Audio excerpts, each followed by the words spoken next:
मैंने जो 5 सीम bowler, fast bowler चुने हैं जो इस साल सबसे एक्सपेंसिव बिकने वाले हैं भाई साहब, उन पर तगड़ियां बोली लगने वाली हैं, उन पांचों की लिस्ट मैंने बनाई है। एक एक करके आपको सबका बताऊंगा। आपकी नजर में कौन सा प्लेयर, कौन सा बॉलर इन पांचों में से सबसे पहले नंबर पे रहेगा, कौन दूसरे पे रहेगा, तीसरे को, चौथे, कौन पांचवे, ये आप कमेंट्स करके जरूर बताना। लेकिन आपको 5 से लेके 1 तक की गिनती में सारे 5 प्लेयर बताऊंगा जो मेरी नजर में लग रहा है कि इस साल बढ़िया पैसा उठाने वाले हैं ऑक्शन में। पहला आपका भाई साहब साउथ अफ्रीका का सीम बॉलर रबाड़ा को रिलीज किया गया, और ऐसा बॉलर जो डेथ ओवर में भी और मिडिल ऑर्डर में भी और आपके शुरुआती में भी भाई साहब झटके टीम को दे सकता है। फास्ट बॉलर है, सीम बॉलर है, और पिछले साल 11 मैचों में 11 विकेट्स ली थी उसने। इस बार ऑक्शन में लग रहा है कि वो भाई साहब तगड़ा अमाउंट होगा। रबाड़ा की सीम और उसकी एक्यूरेसी जो है ना, वो उसका सबसे बड़ा तुक्का इक्का है, और रबाड़ा 5वें नंबर पे मेरी लिस्ट में है कि 5वें नंबर पे रबाड़ा इस ऑक्शन में पैसे उठाने वाला है। चौथे नंबर पे मैंने रखा है भुवनेश्वर कुमार को। भाई साहब ये मेरा सबसे फेवरेट बॉलर था जब ये इंटरनेशनल खेलता था। अब पता नहीं क्यों इसको टीम में चुना जाता है, इतनी स्विंग करवाता है और सबसे ज्यादा आपके पावर प्ले में विकेट दिलवाता है,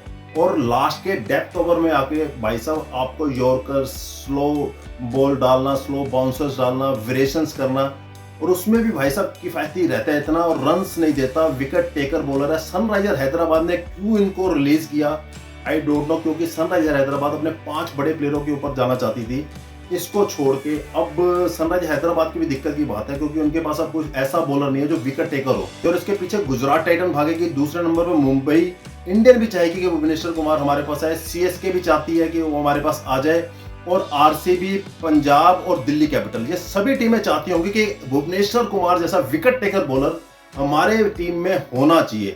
अब देखने वाली बात होगी कौन कितनी बोली लगा के इस प्लेयर को अपनी टीम में लेगा। तो मेरी नजर में चौथे नंबर पे आपको जो ऑक्शन में सबसे ज्यादा पैसा कमाने वाला ना, भुवनेश्वर कुमार होगा सीम बॉलिंग में। तीसरे नंबर पे आपके आते हैं मोहम्मद शामी जो हाल ही में 1 साल बाद इंजरी के बाद अब कमबैक किया है, और हाल ही के रणजी मैच में उन्होंने अपनी कमबैक करके दिखाया, और उसमें 7 विकेट्स लिए एक मैच में।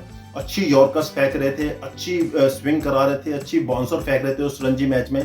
तो उसके चलते हुए इनको भाई साहब बॉलिंग में पैसे मिलने वाले हैं। लेकिन 2 चीजें हैं इसमें जो मेरे को लग रहा है कि थोड़ा सा फैक्टर रहेगा इनका, कि फ्रेंचाइजी जरूर सोचेगी कि यार शायद ये चीजें ना थोड़ी सी कम हैं इसमें, जिसकी वजह से हम थोड़ा सा पैर हटा लें। लेकिन अगर वो चीजें हटा दी जाएं तो मोहम्मद शामी इस ऑक्शन में भाई साहब जबरदस्त पैसा उठाने वाले हैं। पहली चीज है उसकी फिटनेस, क्योंकि 1 साल बाद आप क्रिकेट खेलने के लिए आए हैं। आप 1 साल तक इंजर्ड थे, और भी पैर की इंजरी आपकी हो, नी की इंजरी हो, तो बहुत खतरनाक होती है बॉलर्स के लिए। तो फ्रेंचाइजी सोचेगी कि फिटनेस का प्रॉब्लम कहीं बीच मैदान में हो जाए, बीच टूर्नामेंट में हो जाए, कहीं हम फंस ना जाए। तो ये चीज फ्रेंचाइजी जरूर देखेगी कि भाई साहब फिटनेस लेवल किस हद तक चला जाएगा, ये मोहम्मद शामी का बिल्कुल 100% फिट हो जाएंगे। तो फ्रेंचाइजी इस थोड़े से सख्ते में है। वैसे रणजी में उन्होंने तो अपनी पूरी रिदम दिखा दी है, विकेट्स लेके बता दिया है, तो भाई साहब वो पंगा हो सकता है। दूसरा उनका है एज फैक्टर, 34 साल के हो चुके हैं।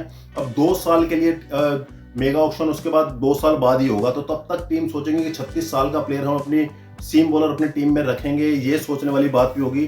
तो 2 चीजें फिटनेस और एज फैक्टर मोहम्मद शामी के होगा। अगर इनको निकाल दिया जाए तो मोहम्मद शामी अच्छा ऑक्शन में पैसा उठाने वाले हैं। दूसरे नंबर पे मेरे भाई साहब हर्षल पटेल ने पिछले साल पर्पल कैप होल्डर थे भाई साहब। 11 मैचों में 24 विकेट्स लिए थे उन्होंने, पर्पल कैप होल्डर थे, और ऐसा बॉलर जो आपको डेप्थ में आके वेरिएशन से बॉलिंग करके विकेट्स दिलवा दे। तो हर्षल पटेल भाई साहब डेप्थ ओवर में आके ना बहुत बढ़िया बॉलिंग करते हैं, और खासकर जिस जगह पे पिच में थोड़ा सा मदद हो और ग्राउंड थोड़ा सा बड़ा हो, तो हर्षल पटेल वहां पे भाई साहब तो का इक्का बन जाते हैं। 2 टीमें हैं जो सबसे ज्यादा इनके ऊपर नजर रखेंगे। एक है सनराइजर हैदराबाद, वहां का ग्राउंड बहुत बड़ा है हैदराबाद का, और दूसरा आपका लखनऊ सुपर जायंट, आपका ठिकाना जो लखनऊ में स्टेडियम है, होम स्टेडियम है लखनऊ का, वो भी ग्राउंड बहुत बड़ा है। और इन दोनों पिच पे वेरिएशन भी बहुत है, पिच थोड़ी फंस के बॉल आती है, और जिस जगह पे बॉल फंस कर आएगी और ग्राउंड थोड़ा बड़ा होगा, ये अपने घुमा के जो बॉल फेंकते हैं ना,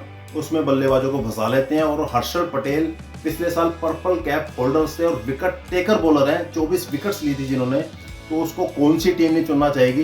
तो मेरी नज़र में दूसरे नंबर पे हर्षल पटेल हैं, जो आपको टीम में खेलते हुए नजर आ सकते हैं। सनराइजर हैदराबाद या आपके लखनऊ।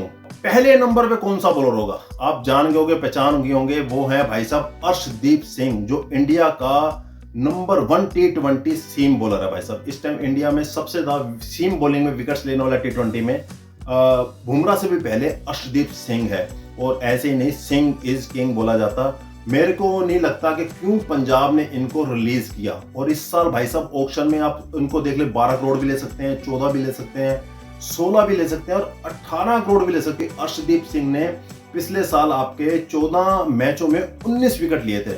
2024 में 14 मैचों में 19 विकेट भाई साहब बहुत ज्यादा थे। और हाल ही के टी20 मैचों में इंडिया की तरफ से तो भाई साहब जबरदस्त बॉलिंग करते हैं। और सबसे मेन पॉइंट क्या है इनका कि भाई साहब पावर प्ले में विकेट लेने वाला सबसे जबरदस्त बॉलिंग है पूरे इंटरनेशनल क्रिकेट में। पावर प्ले में अगर विकेट्स लेनी है तो अर्शदीप सिंह को लाओ और विकेट ले लो। ये इंडिया भी जानती है और दूसरी टीमें भी जानती हैं। ये 5 सीम बॉलर हैं जो सबसे महंगे बिकने वाले हैं इस साल आईपीएल के ऑक्शन में।